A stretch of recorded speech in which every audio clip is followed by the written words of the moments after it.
This is a Monday meeting at Colet House on the 21st of May 1990. On the platform are Philip Jacobs, John Sampson and Anne Brunston.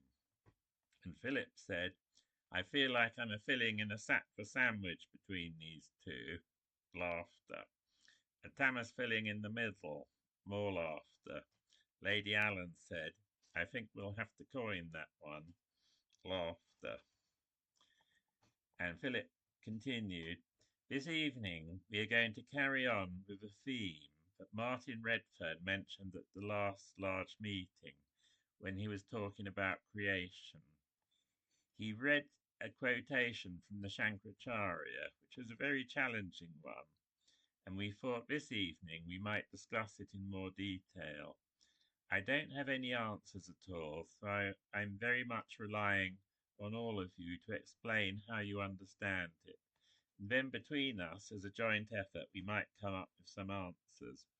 The quotation he read is this one, where he was talking about creation, and the Shankaracharya said, "Either you can accept it as blissful or miserable. It depends on how you place yourself in relation to this drama. If you are attached to the drama, if you think it is real, then the general picture is of misery. If you are detached, if you think it is a drama, and there is a part to be played by you, then it is all blissful." 1979, page 20. Now there is one quotation from Mr. Ouspensky in the New Model of the Universe which I found very helpful in trying to understand this. And maybe just to set the theme, perhaps John would like to read it. And Ouspensky said, "Let us try to imagine the four methods of observation and reasoning in relation to the room in which I am writing this. The defective method is based upon a glance at the room through the keyhole or through a narrow slit, and its characteristic feature is the certainty that what is seen through the keyhole of a slit represents all there is, and that there is and can be nothing else in it except what is visible in this way. Given a certain imagination and a tendency towards superstition, the defective method can make something very strange or monstrous out of an ordinary room. The logical method is based upon a glance at the room from one definite spot at one definite angle, and usually without enough light. Too big a confidence in it and the defense of this angle of vision makes the logical method defective. The psychological method, compared with the two first, would be like a view of the room in daylight, moving about in it in various directions, knowing the objects in it, and so on. It is quite clear that it is possible to learn more about the room in this way than by the logical method, and that it is possible to find many mistakes and wrong conclusions of the defective method. The esoteric method of approach to the study of the room would include not only the whole room with everything it contains, but the whole house, all the people in it, with all their relationships and their occupations, and further the position of the house in the street, of the street in the town, in the country, of the country in the earth, of the earth in the solar system, and so on. The esoteric method is limited by nothing, and always connects every given thing, however small it may be, with the whole." And Philip continued, "The really important bit is the very last passage where he says, 'The esoteric method is limited by nothing, and always connects every given thing, however small it may be, with the whole.' You don't have to use the word esoteric if you don't want to. You can call it top-down or conscious or whole. It all depends on how you like to look at it. Here's a complex diagram. Try to hold the Ouspensky quote in the back of your minds. This is how the Shankaracharya looks at the world and us as individuals. We are all very familiar with this picture. And the diagram is an oblong box with a series of smaller boxes inside it.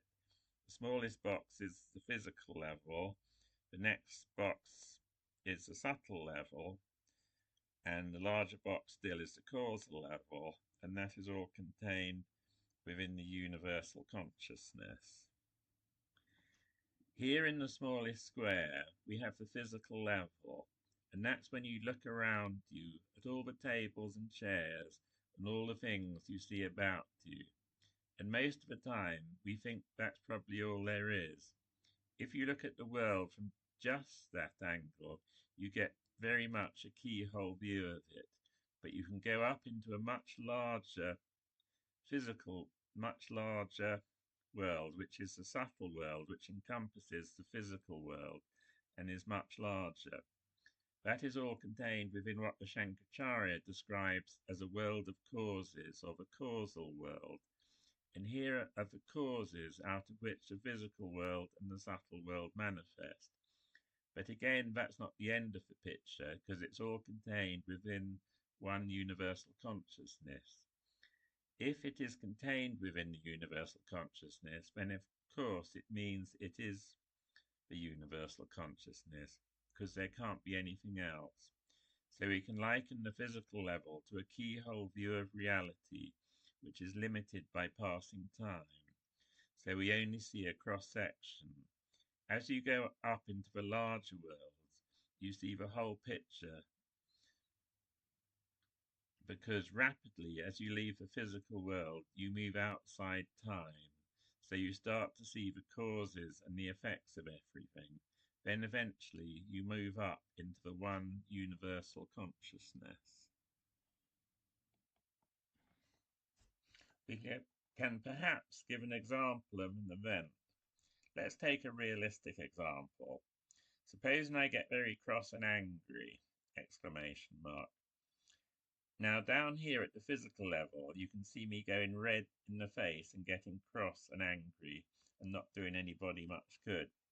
Possibly someone has been saying something to me to upset me, so it has resulted in this reaction.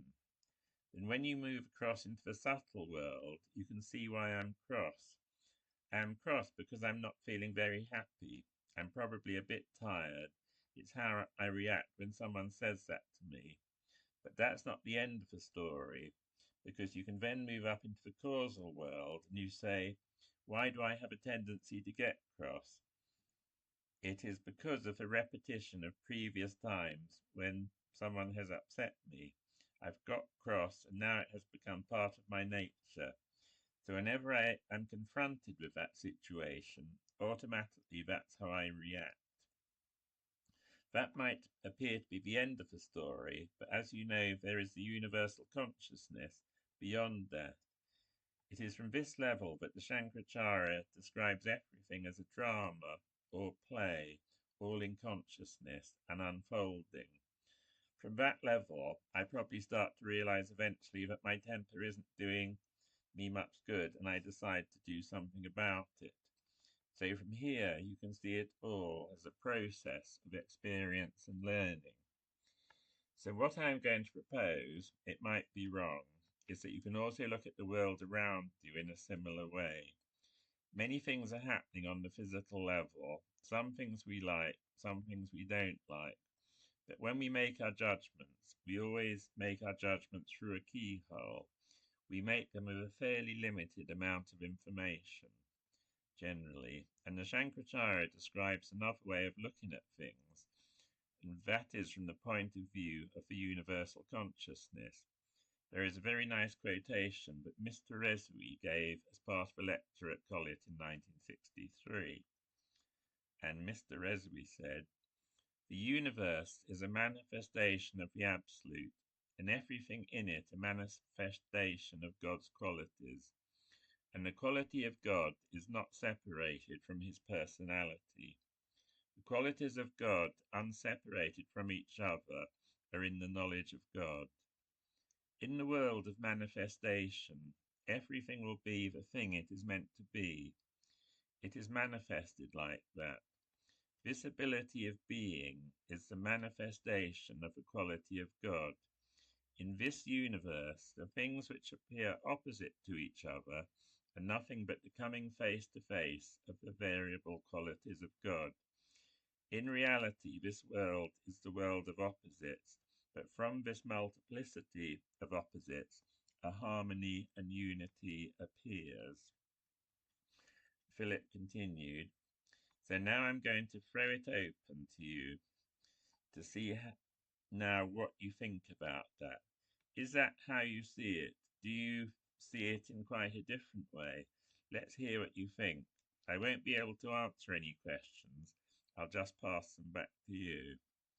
And Clive Hicks said, the very first quotation you read, the detached view of the world and the attached view of the world, seem opposites with no steps in between. And Philip said, I'll try a little answer on that one. Laughter. In my experience, it is a gradual process, because sometimes we see it all as one consciousness, and sometimes we deviate. For instance, we can look at the physical world and we can see it as nothing but a mechanistic world which is devoid of consciousness and so is completely chance and random. When you look at it from that angle, it can be a very frightening physical world because you don't know what is going to happen next. But the minute you remember it as all consciousness and you remember it is all in consciousness, if you do that fully, immediately you make a switch and you no longer see it as a random and chaotic world. You see it. You see everything that happens to you as precision. But when it is a gradual switch, you only sometimes remember that. Something will happen to you, not always perhaps what you want to happen, and you will remember it. You remember it is all consciousness and respond accordingly. Another time you'll forget it and you'll switch back to it being mechanistic and say, why did that happen to me when I wanted it to go that way? So that's one explanation of it, but I'm sure everyone else has a better one. And Willem Koren said, I agree with Clive. There doesn't seem to be a gradual process. You are either in or out, one or the other. There is nothing in between. What is the gradual process is remembering more often, eventually because of the help you get. And Maureen Allen said, I was thinking of an example the Shankaracharya gave about a mountaineer who would sometimes endure great physical suffering because of the end in view. Also about Lithuanians who are having to endure suffering because of their end in view. They discount it because of the end in view. It's a different view, actually. And Philip commented, also, I think, as Willem says, the switch, when you make it, is an instantaneous one. It is the frequency of remembering which we need to increase. I want to get on to remembering right at the end. Laughter. I'm trying to be a doer. More laughter. And Mr. Cager Smith, Alan Cager Smith, said, what one thought about this comes from one or two experiences of situations which were not blissful in the ordinary way. I mention this because it seems to me the experiences change the way one personally understands the Shankaracharya's words. At first it seemed to me that he was saying that what is tragic, wasteful and sad, destructive, cruel is blissful. I can't understand this. What I did understand was that with expansion within or around something sad, tragic, cruel, or destructive, there is nonetheless some bliss. Does that make sense? It's not a matter of saying that black is white so much as seeing that actually, even where all is black, there is still a little white as well. Now, this may be desperate tactics to understand and to make sense of Shankaracharya's words, or it may be a facet of some truth. And Philip replied, I absolutely agree with you, because with the idea of everything being blissful, after you notice that, it isn't at all. I think you can only start from your own experience. You can only start by observing your own life and what has happened to you. Then looking back at it, you see at all your different experiences in context. Certainly, what I found in my experience is when I look at things again, which happened to me just at this physical level, just through Mr. Ouspensky's keyhole view, then it is often quite incomprehensible. And I think, why did that happen?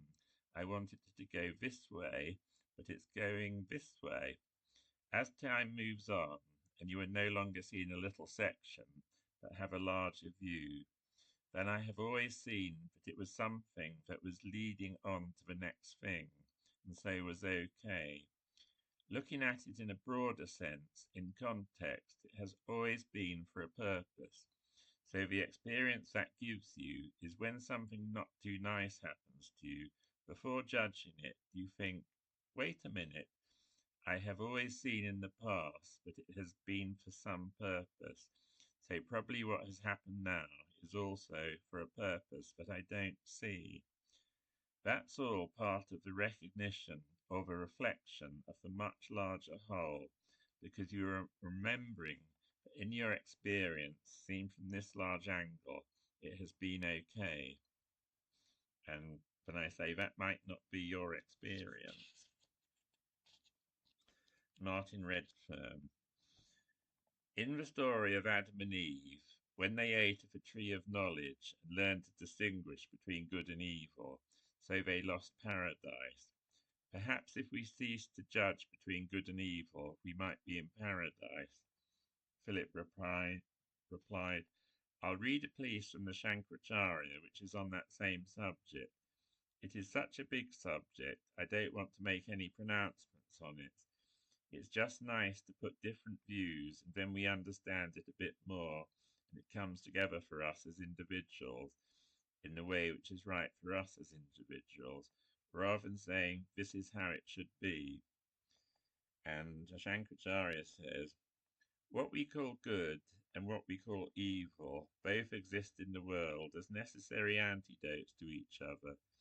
At times the good becomes proud of itself and therefore ceases to be good, and then the evil arises to destroy it. Similarly, when the evil outstrips its functions, it is destroyed by the good. We see examples of this in history, and especially in times like ours when everything is in the melting pot. And Maureen Allen said, but Shankaracharya also said that when we were there at the last audience, that when things seem incomprehensible to you because of suffering, you can always do your best and be in the moment, react in the moment, and in the moment, do your best to respond and do what you can then. And Philip said, I think that's a lovely answer because it has to do with the word responsibility, which is a word I've always been rather frightened of. In my younger days, I was always told that I was irresponsible! Exclamation mark. It was pointed out to me by Manya and Joe that what the word really means is your ability to respond. So things are happening around you, things come into your consciousness and are presented to you, then rather than having a rigid line about everything, you respond appropriately to what is before you in the moment.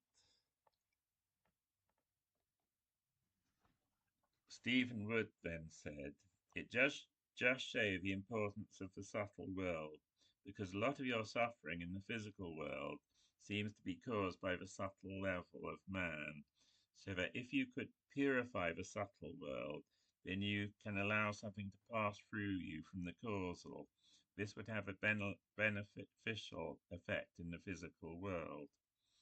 And Philip answered, yes, that's a good example of the idea of responsibility in terms of responding. Then you have a vehicle, not being the doer. You are not saying, I can do this, I can do that, I can make the world better.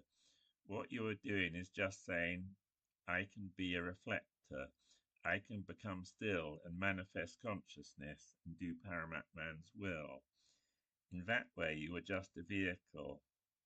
Again, that brings us back to the idea of responsibility and responding, because you are responding to the needs of the moment.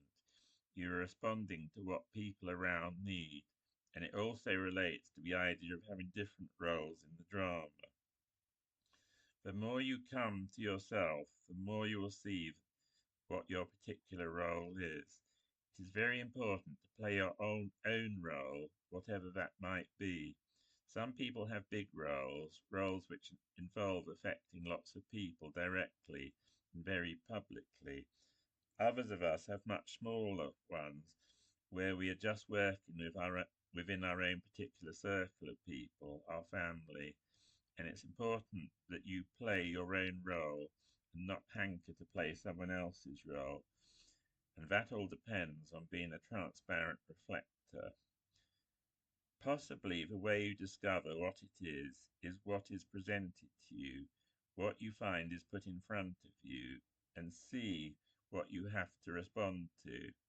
It does away with all concept of you down here with your psychology, your physical body being a big doer, but much more a vehicle, a transparent reflector to allow consciousness to manifest. Shall we have a bit of music and some meditation now? So then we meditated for a bit and had the music. And then Philip said, in the time remaining, perhaps we could look at the idea of memory a little further. It was really Dr. Rolls' main theme at the end of his life, the importance of going for what is real and remembering the one consciousness, not deviating too much and getting bogged down here, but always to remember that totality. There is a key quote from the Shankaracharya on that, where he says, the key word is aham, which means sense of individuality. If this ego is connected with the body, then it becomes ahankar. Kar is the vehicle. So if a bodily vehicle is attached to aham, then it is ahankar, it is impure. But if it is attached to your soul, paramatman, then it is pure. That was from 1979/82, page 10. And Philip continued, so what that implies is that the ego doesn't need to be done away with or anything. All the word ego means is I, and you can limit your sense of I by saying you are just your physical body or just your psychology. It's still part of your ego, but a very narrow one. And then you will have quite a miserable time if you would just think it's that. You can enlarge your sense of I, you can identify with what you really are, which is for one consciousness. And that's the importance of memory, of which both Mr. Uspensky and Dr. Earls talked about so much. It's just a simple switch from no longer limiting yourself to your psychology or your body, but remembering the one consciousness of which everything is a part, and that our psychological and physical bodies are for manifesting the one consciousness. Dr. Rolls also said in 1969, with regard to the acknowledgement, I realized that I had been concentrating too much on false ahankar, and the Shankaracharya had often told us to turn away from what we do not want, the darkness, towards the thing we do want, the light. Then I came across a nice illustration from Sri Ramakrishna. Quote, the pursuit of false I, he said, was as different as chasing after one's shadow. The only way is to try to realize God, for when the sun is directly overhead, the shadow becomes yourself, and there is nothing to chase. End of quote. And Philip said, so if you turn to the light, then there is no longer any problem with the physical and subtle bodies, because it's all part of one whole, all part of consciousness. So how do you find that? Do you think it's simple, or do you think it is awfully complicated?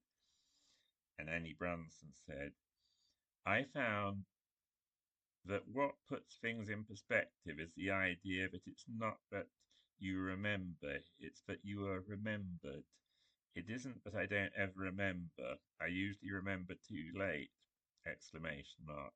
Suddenly I realize that it's as though the remembrance, which is consciousness, is pouring down on you this way, and you are attacking life that way, and they just go past each other before the light shines. If you got into the present moment, that would be when you would remember at that moment, not too late. Does that sound too complicated? And Philip said, No, it sounds great. In the Gospel, I think Jesus said, Of myself I can do nothing. As you say, it's really not you who remembers.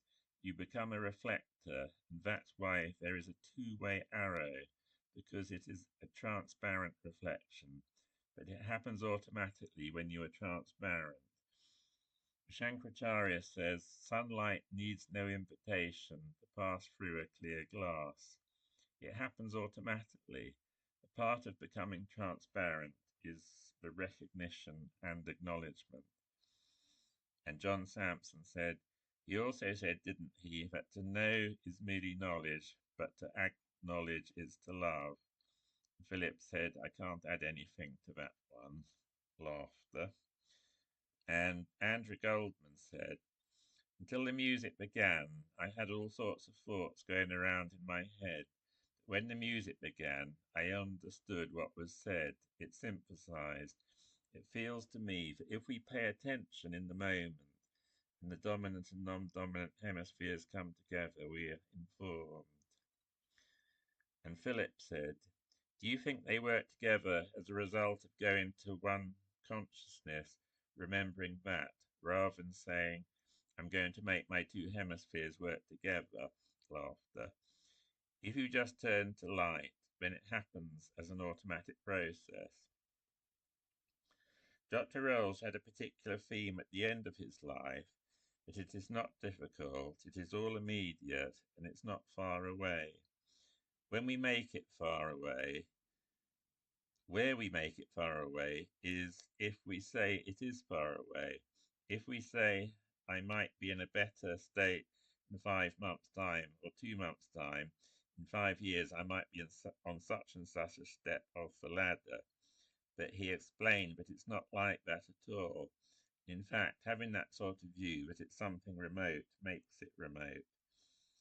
It is so immediate if you acknowledge it. If you think it's very far away, then it is rather difficult to acknowledge something which is far away. He said at a meeting in 1977 to inspire us, Dr. Rolls, it is not far away. It is right within our reach. It is only because we don't believe it, do we? We have been so trained and brought up and taught that we are sinful beings and cut off from God since Adam and Eve in the garden. We just don't believe any of it. Lady Allen said, when you say it's not far away, not out of our reach, it relates right back to the first question from Clive Hicks about there being nothing in between. The in-between is saying it's far away. And Philip said, yes, and that comes back to reflection again. To conclude, it's really a question of why we don't remember. It is so immediately obvious and straightforward. Why don't we do it? Dr. Rolls said we don't do it because we don't believe it. We don't believe that it is all immediate and that it's where we deviate back into the mechanistic world, a world which is all chance. Mr. Ouspensky's Keyhole World. There is a very good sonnet by Shakespeare, which Dr. Rolls was very fond of, which gives a great illustration of what happens when we limit ourselves to a narrow view of reality, and what happens when we simply make that switch and become reflectors. It's sonnet 29. When in disgrace with fortune and men's eyes, I all alone beweep my outcast state, and trouble deaf heaven with my bootless cries, and look upon myself and curse my fate. wishing me like to one more rich in hope, featured like him with friends possessed, desiring this man's art and that man's scope, with what I most enjoy contented least. Yet in these thoughts myself almost despising, haply I think on thee, and then my state, like to the lark at break of day arising, from sullen earth sings hymns at heaven's gate, for thy sweet love remembered such wealth brings, that then I scorn to change my state with kings.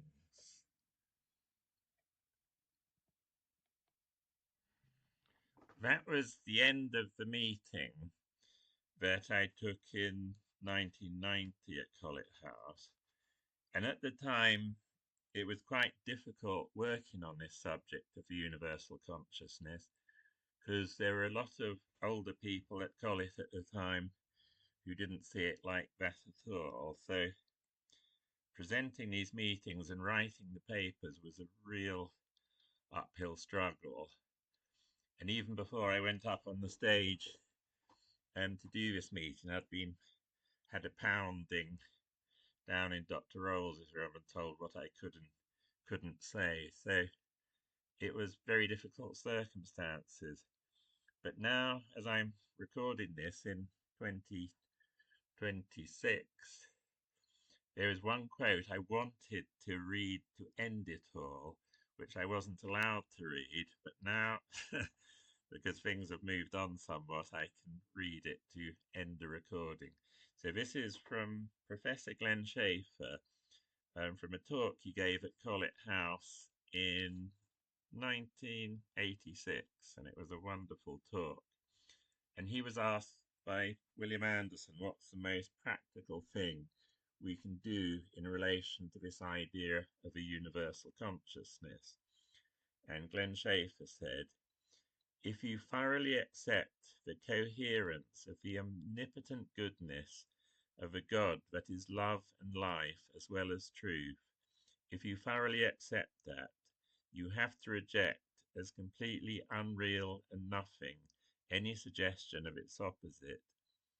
When one has immersed oneself, even for a second, in such a coherent view, not in a misty way, but in a calculational way, almost in a logos manner, and you have accepted the coherence and the unity and the goodness and the love of one universal consciousness, self-reflecting, with you as its witness, then you will discover that you have no problem anymore. It works every time as long as you can get into that, even for a second, because it has eliminated the other suggestions which looked absolutely real. There is only one source, and that source must be entirely good, because if it had any opposites built into it, it would not be eternal. We all believe this is an eternal thing and have existed eternally already and forever, because it means it has not one iota of opposite built into it. Any such thought is a pure belief or suggestion which can be erased completely by immersing into such a coherent picture, a picture which fills out more and more as it is turned to more and more. Because it is infinite and ever present, we don't turn to it very often, and so we grow very slowly. But the whole of it is available this minute, right now. Now is eternal life. That's my view, and it works in practice when applied. That's my experience.